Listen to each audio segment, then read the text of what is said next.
Okay, so we're looking at a half guard situation where he's passing, and I want three things. I'm going to look at three priorities as he's passing to make sure that I'm in a good position to elevate him from half guard, actually.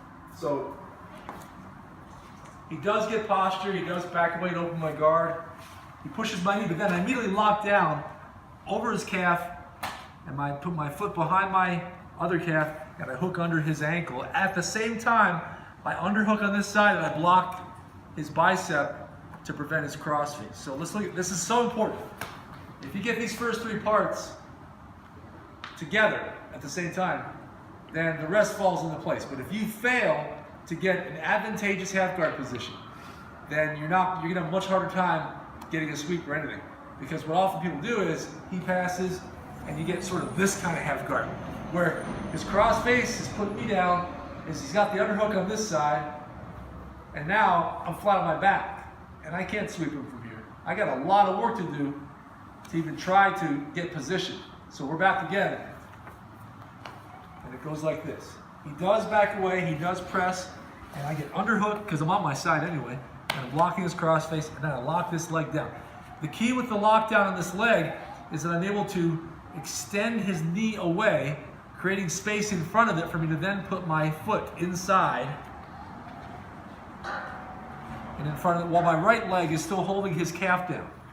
All right, so we're here now, and I'm blocking his cross face, I'm underhooking, and I've got my legs in position.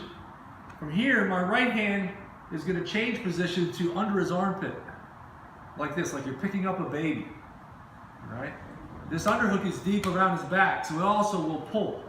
I'm going to rock into him. I'm going to get up on my elbow, and then he's going to push back, and I'm going to rock back and elevate him like this, and then set him in, getting my other underhook, so I'm bear hugging him, and I sit up with butterfly guard. So this is a really good transition back to guard, which also puts you in position to sweep him because you got butterfly guard with a nice bear hug double underhook. So from here, he backs away, presses my knee, and passes just this far. Got his bicep, I've got my underhook, I've got this leg locked down so I can extend it away, hook it inside his leg, and then he brings his knee forward again because he wants to stay tight and stay in balance. He doesn't want to be elongated like that. So from here, I also do have the option of going both arms under the armpit, but my underhook is so tight here, I can't even get my hand there. This is good enough to pull.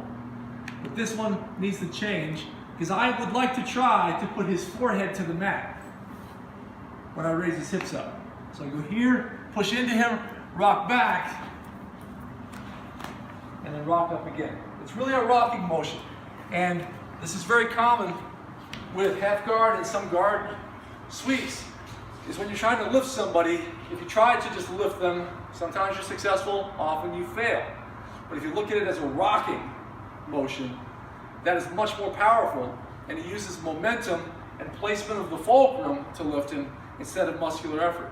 So I rock into him and then we rock back. So this is, you can say that this rocking motion is the shape of Jiu-Jitsu, at least where it involves the guard and half guard. The ability to get up, the ability to raise him up comes from that.